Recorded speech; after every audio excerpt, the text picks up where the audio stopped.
Hello friend, मेरे YouTube channel best maths में आप सभी का स्वागत है। आज की इस वीडियो में हम क्लास 9th का चैप्टर नंबर जो हमारा 7 है उसके एक्सरसाइज 7.2 के क्वेश्चन नंबर 3 को समझेंगे।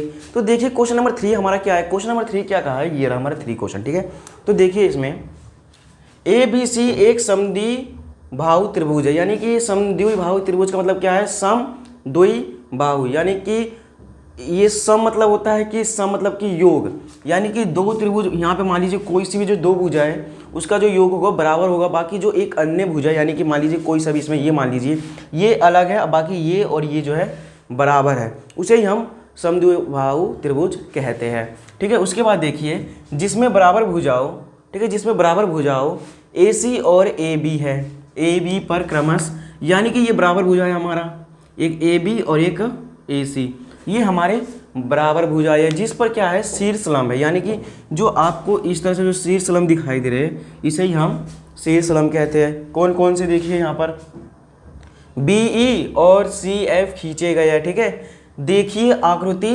7.31, ठीक है, इसमें जो हमें दिखाई दे रहा है, तो दर्शाइए कि ये शीर्ष लंब बराबर है, यानी कि हमें बताना है कि ये शीर्ष लंब बराबर है या नहीं। तो हम इसे कैसे बता सकते हैं, पहले हम क्या करेंगे, इसमें जो हमारा ये त्रिभुज जिसमें आ रहा है जैसे कि ये शीर्ष लंब और ये शीर्ष लंब है। ठीक है, तो यहाँ पर देखिए इसमें दो त्रिभुज बन रहे हैं, जैसा कि पहला देखिए बी एफ सी और सी ई बी, ये दो त्रिभुज बन रहे हैं। इन दोनों त्रिभुज को क्या करेंगे, पहले हम सर्वांशम सिद्ध करेंगे, उसके बाद क्या होगा, ये जो हमारा है यहाँ पर जो लंब दिख रहे हैं आपको ये आपस में बराबर हो जाएंगे। कारण क्या लिख देंगे, हम कारण लिख देंगे by C P C T द्वारा। ठीक है, इस तरह से हम इसका कारण लिख देंगे। तो चलिए देखते हैं, तो यहाँ पर देखेंगे क्या है, यहाँ पर इस तरह से दे रखा है। तो पहले हम क्या करेंगे, त्रिभुज जो हमारे दो त्रिभुज है उसको देखेंगे। तो यहाँ पर लिखेंगे त्रिभुज कौन कौन से है, एक तो हमारा बी एफ सी लिखेंगे, त्रिभुज बी एफ सी, व त्रिभुज कौन सा है उसके बाद सी ई एफ, यानी कि एक ये है और एक ये त्रिभुज है। ठीक है, ध्यान से समझना, थोड़ा इसको थोड़ा मैं एक त्रिभुज को डार्क कर देता हूँ ताकि आपको अच्छे से समझ में आ जाए। ठीक है, इस तरह से है एक हमारा कौन सा बी एफ सी, ये एक त्रिभुज है जैसा कि आपको काला वाला दिखाई दे रहा है। ठीक है, यानी कि ब्लैक जो कलर में डार्क है, ठीक है, वो हमारा त्रिभुज है एक। और दूसरा कौन सा है, सी ई बी लिखेंगे, त्रिभुज सी ई बी, त्रिभुज सी ई बी, ये हमारा दूसरा है, इसमें देखेंगे। अब इसे हमें सर्वांशम सिद्ध करना है, तो इसके लिए क्या करेंगे, इसमें पहले हम तीन कंडीशन को देखेंगे। तो चलिए देखते हैं तीन कंडीशन हमारा क्या है। इसमें हमें तीन कंडीशन ढूंढना है और उसके बाद ये तीन कंडीशन ढूंढने के बाद ये हमारा सर्वांशम हो जाएगा। तो चलिए देखते हैं, इसमें पहला कंडीशन क्या हो जाएगा, ये जो हमें यहाँ पर समकोण F और समकोण ये जो हमारा E दिखाई दे रहा है वो बराबर हो जाएगा। कारण क्या हो जाएगा, AB और AC बराबर है, इसीलिए ये कारण लिख सकते हैं, या फिर ये हमें कुछ इस प्रकार से दिया हुआ है। ठीक है, तो चलिए लिख देते हैं क्या, ये देखते हैं किसमें आ रहा है, BFC एंगल लिखेंगे, BFC बराबर हो जाएगा किसके, एंगल CEB के, एंगल किसके, CEB के। कारण ये भी लिख सकते हैं प्रत्येक 90 डिग्री का, इसीलिए, या फिर इसके बराबर में हम लिख देते हैं सिर्फ 90, यानी कि 90 डिग्री का कोण बना रहा है, इसीलिए। ये पहला कंडीशन हो गया। अब देखेंगे दूसरा कंडीशन क्या है हमारा। अब दूसरा कंडीशन को देखते हैं इसमें, आइए देखिए दूसरा कंडीशन इसमें क्या हो जाएगा हमारा, ध्यान से देखना यहाँ पर।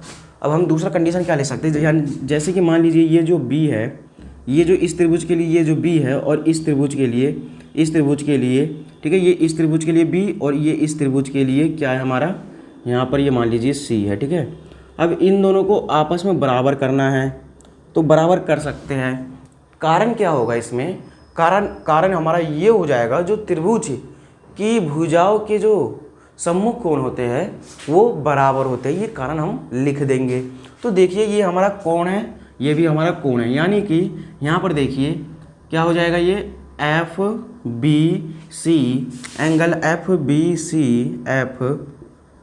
सी बराबर किसके हो जाएगा, एफ बी सी बराबर किसके हो जाएगा, ई सी बी के, किसके, एंगल ई सी बी के। कारण हम वही लिख देंगे जैसा कि आपको बताया, क्या, त्रिभुज के लिखेंगे, त्रिभुज के भुजाओं, त्रिभुज के भुजाओं के सम्मुख कोण क्या होते हैं, बराबर होते हैं। इस तरह से हमने इसका कारण लिख दिया, बराबर होते हैं। ठीक है, इस तरह से हमने दो कंडीशन तो निकाल लिया। अब हमें चाहिए तीसरा कंडीशन। ठीक है, तीसरा कंडीशन क्या निकाल सकते हैं, यहाँ पर देखिए तीसरा कंडीशन। अब इसमें देखिए कुछ कॉमन है, यानी कि त्रिभुज इस वाले त्रिभुज के लिए भी, यानी कि इस त्रिभुज के लिए भी और इस त्रिभुज के लिए भी क्या कुछ कॉमन है, तो उसे भी देख लेते हैं। देखिए यहाँ पर जो हमारा BFC है, यानी कि ये जो BC है, ठीक है, ये जो आपको BC दिखाई दे रहा है, ये त्रिभुज CEB यानी कि इसमें भी आ रहा है, यानी कि जो हमारा BC है ना, एक तरह से क्या है, कॉमन है, यानी कि उभयनिष्ठ है। तो हम यहाँ पर लिख सकते हैं BC बराबर है BC क्या हो जाएगा, कारण उभयनिष्ठ, कारण हमने लिख दिया उभयनिष्ठ। तो यहाँ पर देखेंगे अब ये क्या है, हमारा A हो जाएगा। इसका साइन का मतलब क्या होता है, एंगल, यानी कि कोण यानी कि एंगल, ये भी हमारा एंगल हो जाएगा। और ये देखिए एक भुजा यानी कि S, यानी कि AAS सर्वांग समता नियम से। ठीक है, इससे क्या हो गया, नियम से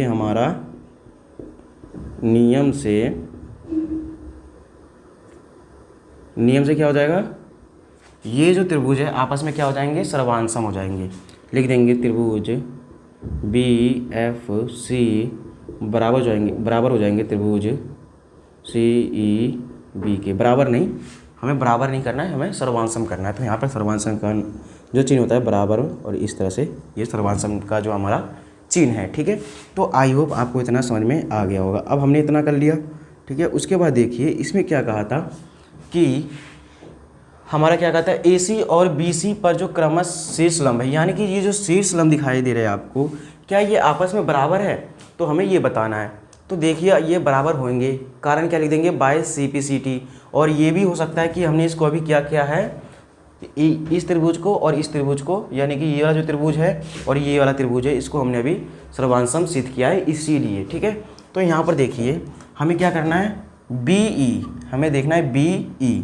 तो देखिए BE किस में आ रहा है, BE ये रहा, यानी कि B और E बराबर किसकी हो जाएगा, CF। यहाँ पर भी देखिए CF, तो इस तरह से हो जाएगा CF। ये हमारा क्या हो जाएगा, बराबर हो जाएगा। जैसा कि आपको त्रिभुज के जो हमने सर्वांसम सिद्ध किया है, इसमें भी पता चल रहा है कि ये बराबर है। कारण हम ये लिख सकते हैं बाय CPCT द्वारा। क्या लिख देंगे, CPCT द्वारा। ठीक है, इस तरह से हमने लिख दिया। तो इस तरह से जो है हमारा सिद्ध हो गया। ठीक है, आई होप आपको अच्छे से समझ में आ गया होगा। CPCT का मतलब होता है जैसे कि जो हमारा सर्वांग समता जो है, सर्वांग समता नियम से त्रिभुज के भागों के कोण जो होते हैं बराबर होते हैं, या फिर हम इस तरह से भी कह सकते हैं। ठीक है, ये जो है हमारे इसके संगत जो कोण है ना, वो बराबर हो जाएंगे, या संगत भुजा, इस तरह से हम कह सकते हैं। तो आई होप आपको इसी के साथ क्वेश्चन नंबर 3 अच्छे से समझ में आ गया होगा। तो चलिए अब हम नेक्स्ट वीडियो में क्वेश्चन नंबर 4 को समझेंगे। तो जब तक के लिए धन्यवाद, और मेरे यूट्यूब चैनल बेस्ट मैथ्स को आप सभी सब्सक्राइब और लाइक ज़रूर करें। Thank you.